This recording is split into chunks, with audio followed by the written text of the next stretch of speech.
One Piece has flipped the God Valley flashback on its head, and I mean that in the most literal sense. Rox Dizabek has just been turned into a demon by Imu using Domi Reversi, and if a man like Rox, who has consistently been shown throughout the flashback as the top dog, if he could be affected, then this is dangerous. What are the limits of this ability? But look, before we try and get to the bottom of Imu's ability, chapter 1163 was full of so many other colossal moments that we have to discuss. Firstly, the double page. Yeah, you know what I'm talking about. A 6-way combined attack from Rox, Roger, Garp, Whitebeard, Kaido, and Big Mom. 6 of the strongest combatants that may have ever existed in all of One Piece history. What a freaking spread! Firstly, Rox using an attack with the word Abyss in the attack name is such an explicit tie-in to Davy Jones, since the Abyss has always been associated with the deep sea and the souls claimed by it, elements directly connected to Davy Jones's legend. A huge tease from Oda, given that only moments earlier, we saw Imu call Rox Davy Jones. Now, Rox refuted that, of course, saying that he doesn't even know the guy, but there's clearly some lore brewing over here, especially when Rox responds that even though he's not Davy Jones, he says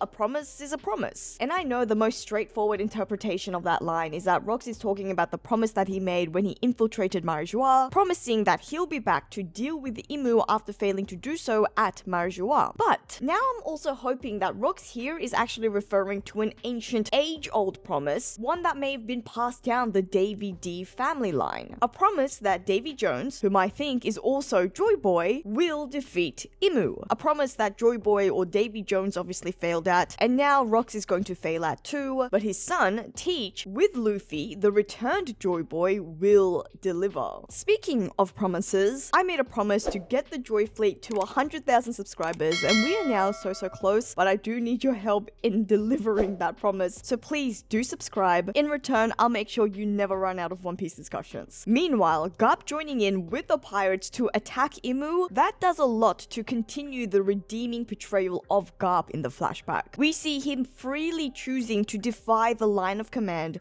striking Imu despite clearly knowing that Imu, or at least Saint Saturn as he thinks Imu to be, is one of the Gorosei, the head of the Gorosei, striking on the basis of his own sense of justice. And I guess seeing this Imu Saint Saturn yokai monster attacking his own marine soldiers was enough for Garp to make the decision on who he should back, but this is exactly the kind of Garp that we were expecting. And his first couple of actions after arriving at God Valley did seem questionable, but after finding out in chapter 1162 that he wasn't even aware of the atrocities that happen in these native hunting competitions, and after seeing this attack, I think there is no doubt that we can safely clear his name. The question now though is whether Garp's actions against Imu will ever be mentioned in the story, specifically how he will be reprimanded for it. We know he continued to serve as a Marine afterwards, even being named the Marine Hero, even being offered the Admiral position. But it makes you wonder if there were consequences behind the scenes. Did the world government just turn a blind eye because they needed him? Would his actions in the following chapters to come redeem him fully in the eyes of the world government? Or did Garp quietly accept whatever punishment came his way? One of my favorite details about this scene is Kaido just calling out Dragon whilst unleashing his attack. We fans know that he would later go on to name it the Bolo Breath, but at this moment he doesn't even have a name for it, and it's so great because it feels so raw and authentic. We really are seeing an inexperienced boy, a young pirate surrounded by giants, and as he figures out his own place and abilities in the world, it makes the story feel more real. It's very childlike how pure and impulsive Kaido is, just learning through the chaos. And it really helps us understand Kaido's perspectives, especially why he became so obsessed with strength and built his crew around meritocracy. As a young pirate, Kaido was already surrounded by living legends, men and women who were at their very peak, or at least very close to it. So for someone like him, who aspired to reach that same level, it's easy to see how he developed that mindset of constantly chasing strength. He wanted to stand among the giants who defined that era. And yet, even still, despite the strength, the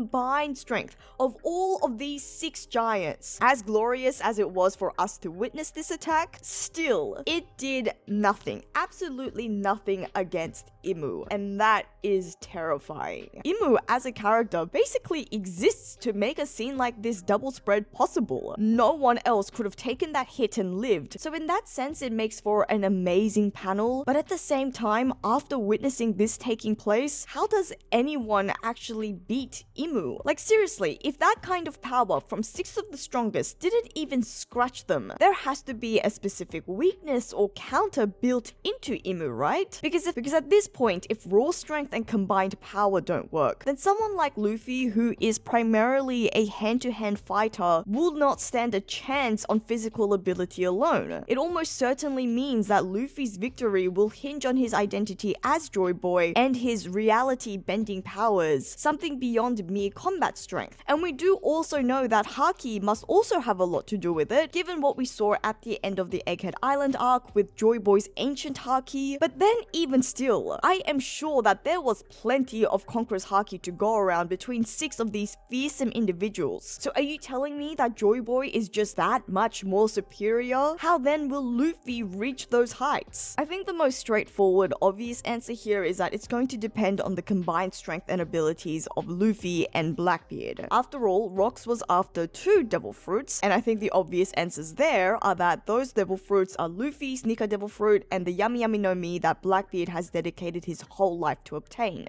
Now I have also shared my thoughts as to whether there is actually more to Blackbeard's devil fruit, whether there's an unlocked potential like Luffy's, or at least a secret level, a secret ability that we have yet to see, and you can watch that full discussion after this one. But in the meantime, something I find really interesting is what happens when Imu is attacked. The general consensus, or at least in my opinion, has always been that there is a person underneath that dark cloak. Since Imu has always been presented as a shadowy silhouette with only their eyes visible, fans have speculated for ages whether there's a man, a woman, or even a child underneath. But in this scene, when Imu takes the hit, the entire body seems to get cut apart and then regenerates. There isn't some sort of hidden figure underneath the cloak. We don't see any skin or flesh. It's just the same shadow-like form cut up in pieces and then reformed. Something else very interesting, when Imu says that their world isn't complete, what is the world that Imu is trying to create for themselves? I find this very intriguing, especially after chapter 1162, because remember when Whitebeard asked Rox what the hell is that thing that they're up against? And Rox replies that, well, if he has to put a name or a word to describe it, it would be best described as the world. And it's not that clear whether Rox was just speaking metaphorically or not, although I have myself shared my thoughts on what I think he meant by that word, and you can check out that discussion here. But nevertheless, this world idea is clearly continuing, this time Imu talking about their world or the creation of their world. Possibly Imu creating the 3rd world, the present/future taking us back to the Harley text, especially when you consider that in the Harley, we saw those silhouette figures in each of the 3 worlds, and we were, after all, just talking about how Imu really seems to be just this bit of dark blob matter, no human or other figure underneath. Imu really being the silhouette that we see. But moving on, some other very notable mentions in this chapter is Captain John's Devil Fruit. Captain John's treasure has been a mystery tied to Buggy's journey for years, but this chapter finally gives that mystery real context. Until now, we never truly understood why Captain John's treasure was so significant and why Buggy, of all people, was so fixated on finding it. But now, with this chapter confirming that Captain John was the previous user of the Jiki Jiki no Mi, the same devil fruit that Eustace Kid now wields. We saw him using his powers in chapter 1161 and we had our suspicions back then, but now we know for sure and it all makes sense. Especially when we remember, of course, that Kid, his nickname is Eustace Captain Kid. The panel showing Captain John attracting treasure chests towards him using magnetic power is such a powerful image, apart from the fact that it really lays on the X-Men vibes. His line, "To me, my treasure," feels like an intentional play on Professor X's line, "To me, my X-Men." The irony, of course, being that John has powers that are much more reminiscent of Magneto's, but on a more serious, or at least in-series note. This redefines what John's treasure actually meant. It gives us an idea on how he accumulated his treasures. The sight of gold, weapons, and treasure all flying around through the air towards him, that paints him as someone who could have built an entire fortune effortlessly during his time as a pirate. And that context helps us understand Buggy's obsession much more. When he found Captain John's treasure map, it was likely leading to the remnants of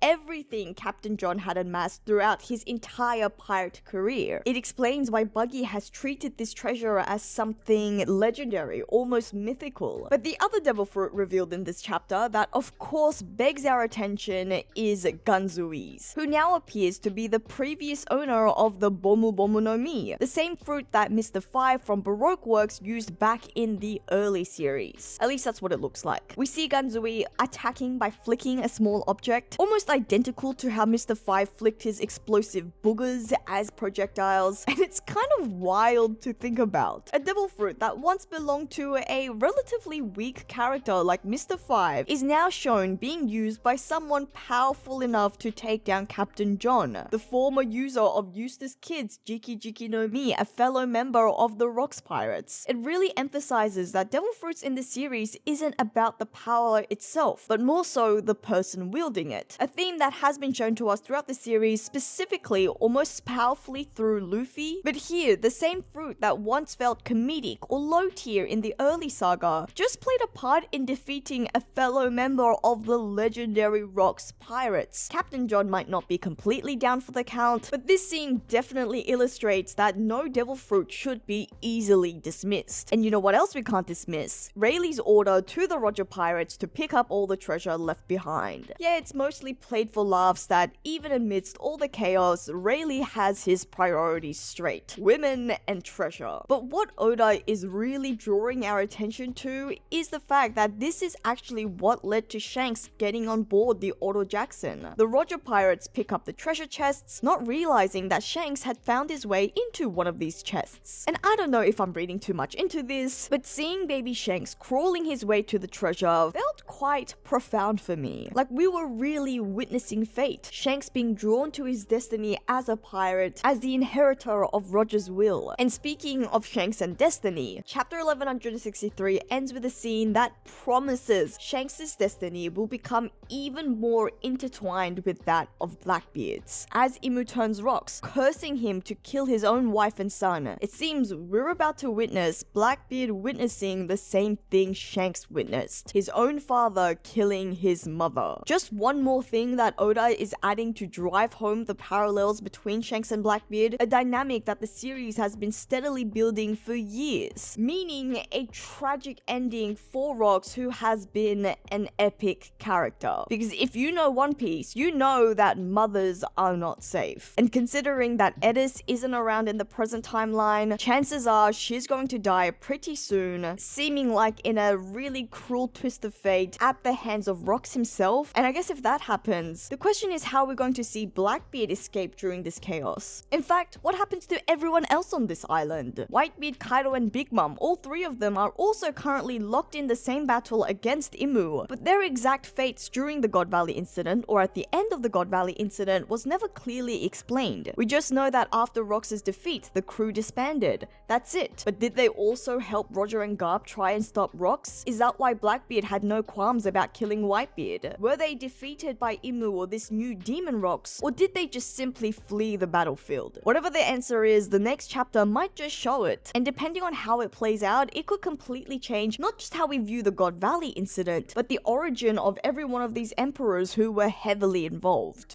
And let's not forget, the man that this entire flashback was originally supposed to focus on is still nowhere to be seen: King Harold. Before this story shifted into a full-blown Rocks and God Valley flashback, it was was actually framed as Loki recounting the truth behind his father's death, and the big question was whether Loki killed Harold himself, and this flashback was supposed to reveal what really happened. So now that Zebek has been turned into a demon, could this finally be the moment that Harold appears, maybe to try and save his friend? Remember that Harold was also ordered by the world government to kill Zebek, and that means that there are still likely details about Rox's defeat that we haven't seen yet, especially regarding how Harold factored into it, or maybe factored into it. Was he the one who ultimately struck Rox down? Did he witness his friend being consumed by Imu's power and make the impossible choice to end it? It's possible. In fact, it could even explain Harold's own mysterious death years later, perhaps when Harold also gets Domi reversied. But if we're talking mysteries, the biggest mystery of all coming out of chapter 1163, how the hell does Imu's Domi reversi work? How can a man of Rox's caliber fall prey to Imu's ability? Some of you may remember that I did make a video discussing that it is very likely we are going to witness Rox being turned, that we're going to witness what we just witnessed, Domi reversied Rox, and that this would indeed be why Roger and Garp had to team up to stop Rox, someone who has not at all been shown to be the bad guy in this whole incident. But the overwhelming counter that I received to that video, to that discussion, was that Rox couldn't get Domi reversied because that would be a major L for someone of Rox's willpower. Someone of Rox's level, of his caliber, should be able to withstand Imu, because then otherwise there would really be no limits. And well, with what's just happened, I think it's time to find out what those limits are, because what we feared would happen has happened.